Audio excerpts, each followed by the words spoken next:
धन्यवाद दोस्तों, मैं श्याम धरविंद जो कि आज हम बताएंगे 2.2 के लिए 2.2 के लिए बहुपद चैप्टर है।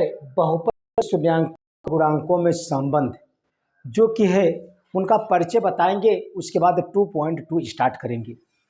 2.2 का बहुपद के शून्याङ्कों और गुणांकों में संबंध क्या है, हम वह चीज़ बताएंगे। जैसे आप जानते हैं, एक रैखिक बहुपद के लिए एक रैखिक बहुपद के लिए द्विघात बहुपत के लिए, त्रिघात बहुपत के लिए, सब धीरे धीरे आप जानेंगे। एक रैखिक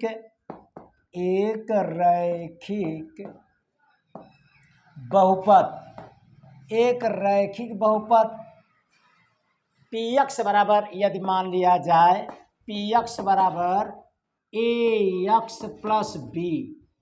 आप जानते हैं एक रैखिक बहुपद किसे कहते हैं? जब चर की घात एक हो तो एक रैखिक बहुपद कहलाता है। जब चर की घात एक हो तो रैखिक बहुपद कहलाता है। अब एक रैखिक बहुपद px बराबर ax प्लस b, तब शून्यक, अगर इनका शून्यक निकालना होता, शून्यक का मतलब यक्ष का मान, शून्यक का मतलब यक्ष का मान, तब क्या होता? देखिए, कई शून्य का सूत्र होता है माइनस अचर पद बटे यक्ष का गुणांक, यह फार्मूला होता है एक रैखिक बहुपद के लिए। एक रैखिक बहुपद px, एक रैखिक बहुपद को माना px है, px बराबर ax प्लस बी, जहाँ a not equal to 0, a का मान कभी 0 नहीं होना चाहिए। अगर 0 हो गया तो रैखिक बहुपद नहीं कहा जाएगा। अब देखिए, तब शून्यक माइनस अचर पद बटे यक्ष का गुणांक कैसे होता है, यह सूत्र भी जान लीजिए। चूंकि आपको बताया जा चुका है, शून्यक के लिए px बराबर 0 रखा जाता है। px बराबर अगर 0 रखेंगे, तब देखिए 0 बराबर ax प्लस b। अब x का मान निकालेंगे यहाँ से, तब b को इस साइड माइनस b, यहाँ साइड ax, तब x बराबर आएगा माइनस b बटे यही लिखे हैं माइनस अचर पद का मतलब देखिए माइनस अचर पद का मतलब b, और नीचे लिखा गया यक्ष का गुणांक का मतलब a। कहने का मतलब माइनस बी बटे ए और माइनस बी बटे ए, यह आप जानते हैं। यानी कि यह सूत्र होता है माइनस बी बटे ए। कहने का मतलब एक रैखिक बहुपद px बराबर ax प्लस बी अगर होता है, जहाँ a नॉट इक्वल टू 0, तब जब भाई यक्ष पर जितने घात होते हैं उतने शून्यक होते हैं। यक्ष पर घाते एक रैखिक के लिए हम बता रहे हैं, जब एक रैखिक के लिए बता रहे हैं तो चर पर घाते एक है, यानी कि यक्ष पर घाते एक है, इसीलिए इनका शून्यक एक होगा, केवल एक निकलेगा माइनस बी बटे। चर की जितनी घातें होती हैं उतना शून्यक निकाला जाता है।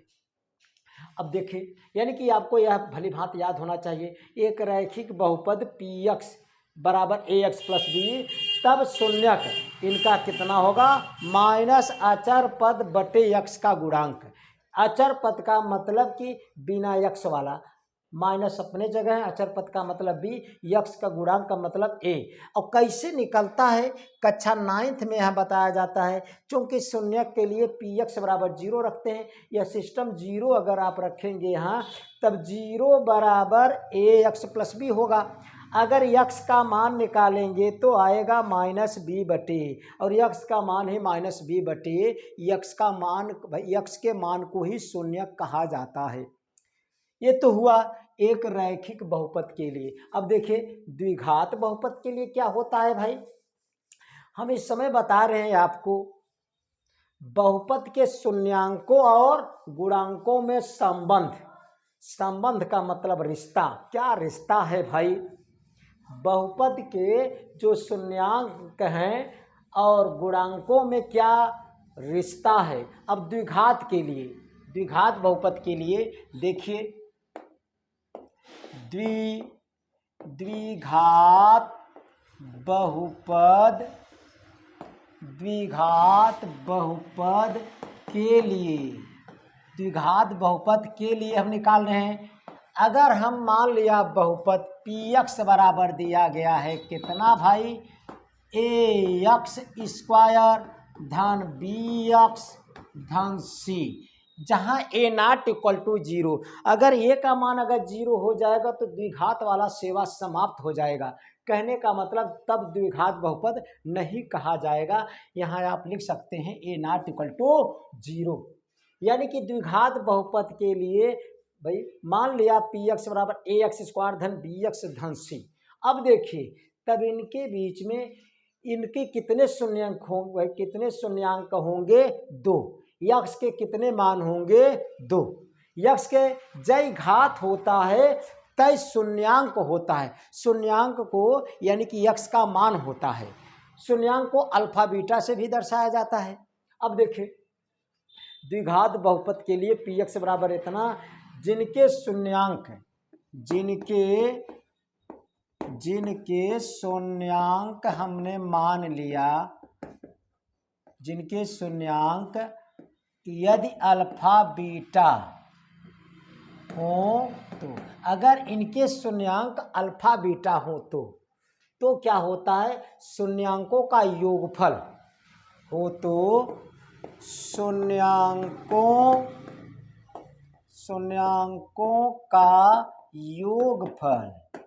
शून्यांकों का योगफल का मतलब अल्फा धन बीटा। शून्यांक तो अल्फा बीटा मान लिया, योगफल का मतलब जोड़। तब क्या होगा, शून्यांकों का योगफल। हेडिंग है आपके बहुपद के शून्यांकों और गुणांकों में संबंध। भाई अल्फा बीटा क्या है, शून्यांक है और एक साइड में गुणांक होना चाहिए। अब इनका फार्मूला क्या होता है, माइनस, देखिए कैसे माइनस होता है, धन ऋण धन, यह कार्यक्रम चलता है, धन ऋण धन। अब सूत्र देखिए, माइनस यक्स का गुणांक बटे यक्स स्क्वायर का गुणांक फार्मूला होता है।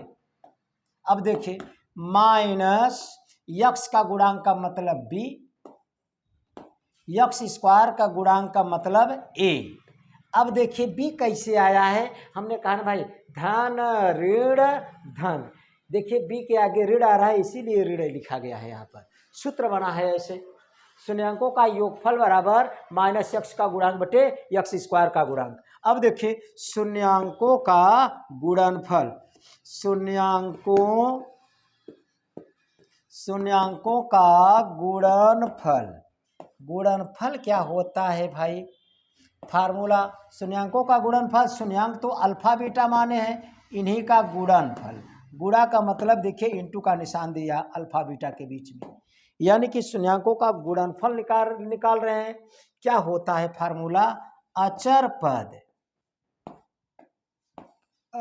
पद बटे यक्स स्क्वायर का गुणांक, यक्स स्क्वायर का गुणांक। अचर पद का मतलब बिना यक्स वाला c और यक्स स्क्वायर का गुणांक का मतलब a। देखिए धन a हमेशा धन में लिखा गया है, दोनों में धन ऋण धन। अगर b होता तो कहीं ऋण होता, लेकिन b नहीं है, धन ऋण धन, इसीलिए यहाँ पर धन लिखा गया है। यानी कि अचर पद बटे यक्स स्क्वायर का गुणांक। यह हुआ द्विघात बहुपद के लिए शून्यांकों और गुणांकों के बीच में संबंध। अब त्रिघात बहुपद के लिए हम बताएंगे आपको। त्रिघात बहुपद के लिए यह हुआ, हमने बताया एक भाई रैखिक बहुपद के लिए शून्यांक निकाला हमने, रैखिक बहुपद के लिए हमने निकाला, द्विघात बहुपद के लिए निकाला। अब निकालेंगे त्रिघात बहुपद के लिए। त्रिघात बहुपद के लिए शून्यांकों और गुणांकों के बीच में क्या संबंध होता है। त्रिघात यानी कि जब चर पर घाते अधिकतम कितना होगा, 3 घात होगा। अब देखिए त्रिघात बहुपद के लिए, त्रिघात बहुपद के लिए, त्रिघात बहुपद के लिए अगर हमने मान लिया त्रिघात बहुपद px बराबर मान लिया ax³ धन bx स्क्वायर धन cx धन d। त्रिघात यानी कि नॉट इक्वल टू 0 होना चाहिए, यानी कि इतना मान लिया त्रिघात बहुपद के लिए, त्रिघात बहुपद के लिए px बराबर इतना, जिनके शून्यांक मान लिया जितने घात होते हैं उतने शून्यांक होते हैं, जिनके शून्यांक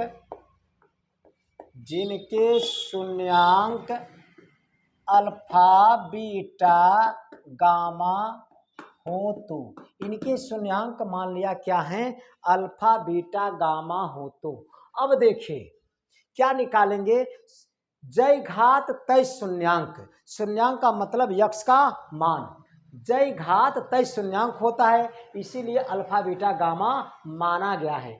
अब देखिए आपका हेडिंग है बहुपद के शून्यांकों और गुणांकों के बीच में संबंध। शून्यांक का मतलब इनका शून्यांक हम अल्फा बीटा गामा मान लिया। अब देखिए शून्यांकों का योगफल यानी कि केवल एक शून्यांक के साथ बना योगफल निकालेंगे। कहने का मतलब अल्फा धन बीटा धन गामा, यानी कि अल्फा बीटा गामा का अगर योगफल निकालेंगे आएगा फार्मूला धन ऋण, यानी कि माइनस यक्स स्क्वायर का गुणांक, यक्स स्क्वायर का गुणांक, नीचे क्या आएगा यक्स क्यू का गुणांक, यक्स क्यू का गुणांक आएगा।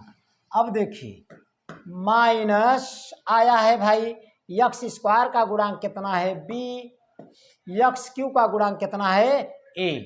अब देखिए माइनस क्यों आया है, यक्स स्क्वायर का गुणांक, यक्स यहाँ पर माइनस आ रहा है क्यों, धन ऋण। यह सिलसिला आप जानते रहेंगे तो कहीं आपकी गलती नहीं होगी। देखिए यानी कि सिंगल अगर शून्यांक है, शून्यांकों का योगफल निकाला गया है तो इतना फार्मूला, अगर दो शून्यांकों के गुणनफल से बना योगफल, दो शून्यांकों के गुणनफल से, यानी कहने का मतलब जैसे कह लिया जाए दो शून्यांकों के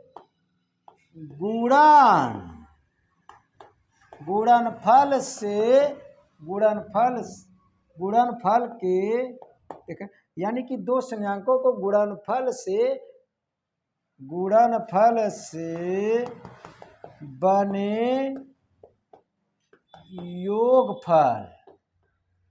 कहने का मतलब दो शून्यांकों के गुणनफल से बने योगफल, बना योगफल क्या होता है, कहने का मतलब alpha beta gamma, alpha beta beta gamma धन गामा अल्फा, यह हुआ। यही बात कहा गया हिंदी में, दो शून्यांकों के गुणनफल से बना योगफल, दो शून्यांकों का गुणनफल आपस में गुणा करके जो योगफल बनता है उनका सूत्र क्या होता है। देखिए यहाँ तक पहुँचे थे, अब यहाँ पहुँचेंगे धन ऋण धन, यानी कि लिखेंगे यहाँ पर यक्स का गुणांक, यक्स का गुणांक, नीचे क्या आएगा यक्स क्यू का गुणांक। अब देखिए यक्स का गुणांक कितना आएगा c, यक्स क्यू का गुणांक कितना है a, यही आपका सूत्र हुआ। यानी कि धन ऋण धन, यानी कि यक्स का गुणांक नीचे यक्स क्यू का गुणांक। अब यानी कि तीनों शून्यकों के गुणनफल, अगर alpha into beta into gamma तीनों का गुणा कर दिया जाए, तीनों शून्यकों का गुणनफल कैसे निकलता है। अब देखिए यहाँ तक पहुँचे थे धन ऋण धन, अब यहाँ तक पहुँचे अचर पद, ऋण अचर पद आ रहा है क्यों, धन ऋण, यानी कि ऋण अचर पद नीचे क्या लिखेंगे, यक्स क्यू का गुणांक, यक्स क्यू का गुणांक। अब देखिए ऋण अचर पद, ऋण अचर पद का मतलब डी और यक्स क्यू का गुणांक का मतलब ए, यानी कि यह हुआ त्रिघात बहुपद के लिए फार्मूला। यानी कि अब हम बताएंगे द्विघात बहुपद क्या होता है, द्विघात बहुपद कैसे बनता है, त्रिघात बहुपद कैसे बनता है। अब देखिए अगला पॉइंट, अब हम आपको बताएंगे द्विघात बहुपद और त्रिघात बहुपद कैसे बनाया जाता है। अगर पूछ लिया जाए शून्यांक उनके दिए गए हैं, यदि शून्यांक दिए गए हैं तो द्विघात बहुपद बनाइए, त्रिघात बहुपद बनाइए। कैसे बनाएंगे आप देखिए, द्विघात बहुपद, द्विघात बहुपद कैसे बनेगा, द्विघात बहुपद बराबर फार्मूला होता है यक्स स्क्वायर माइनस मूलों का योगफल, मूलों का योगफल कह लिया जाए चाहे शून्यांकों का योगफल, यानी कि अल्फा धन बीटा बगल में यक्स धन अल्फा इंटू बीटा, यह हुआ द्विघात बहुपद के लिए। द्विघात बहुपद यानी कि द्विघात बहुपद, द्विघात है द्विघात यानी कि दो शून्यांक होंगे, भाई दो शून्यांक होंगे, हमने शून्यांक अल्फा और बीटा लिया। अगर द्विघात बहुपद बनाने के लिए कहा जाएगा तो इसी फार्मूला में रखेंगे, यक्स स्क्वायर माइनस अल्फा धन बीटा इंटू यक्स गुणा करो में x plus alpha into beta. अब त्रिघात बहुपद कैसे बनेगा भाई, देखिए त्रिघात, त्रिघात बहुपद, जब त्रिघात बहुपद, त्रिघात बहुपद पूछा गया है, त्रिघात का मतलब कि तीन घात, तीन घात का मतलब कि तीन शून्यांक, तीन शून्यांक का मतलब हमने लिया alpha beta gamma. Formula same to same ऐसे ही रहेगा, ऐसे ही रहेगा। क्या होगा, x cube minus minus alpha धन बीटा धन गामा बगल में यक्स स्क्वायर, बगल में यानी कि देखिए ध्यान दीजिए, यक्स क्यू माइनस अल्फा धन बीटा धन गामा इंटू यक्स घाते, देखिए द्विघात के लिए आपने समझ पाया, इधर घाते 2 है तो इधर घाते 1 है, सेम से वैसे घाते 2 है तो घाते 3 है तो घाते 2। अब देखिए और आगे होगा, लेकिन हम सेट कर रहे हैं आपको, धन ऋण धन, धन ऋण धन, धन ऋण धन। अब देखिए अल्फा धन बीटा धन गामा, अब दो शून्यांकों के साथ बना योगफल लिखेंगे, यानी कि अल्फा बीटा बीटा गामा धन गामा अल्फा। अब देखिए यक्स घाते 3 है, यक्स स्क्वायर है, तब यहाँ पर क्या होगा, यक्स होगा। अब देखिए इधर धन ऋण धन, अब आगे आएगा ऋण, ऋण आएगा alpha into beta into gamma, यह हुआ आपका शून्यांक। यानी कि त्रिघात बहुपद के लिए शून्यांक के लिए फार्मूला हुआ यक्स क्यू माइनस अल्फा धन बीटा धन गामा बगल में यक्स स्क्वायर धन alpha beta plus beta gamma धन गामा अल्फा, कोष्टक के बाहर है x minus alpha beta gamma, same to same ऐसे ही है। पहले यक्स घाते 3 तब यक्स स्क्वायर तब यक्स, सेट करेंगे, धन ऋण का कार्यक्रम चलाएंगे, धन ऋण धन, आप कभी नहीं भूलेंगे। त्रिघात बहुपद के लिए ऐसे होता है, चतुर्थघात बहुपद के लिए, पंचघात बहुपद के लिए आप सेट कर सकते हैं, लेकिन आपके कोर्स में इतना नहीं है, परिचय में आपको इतना ही।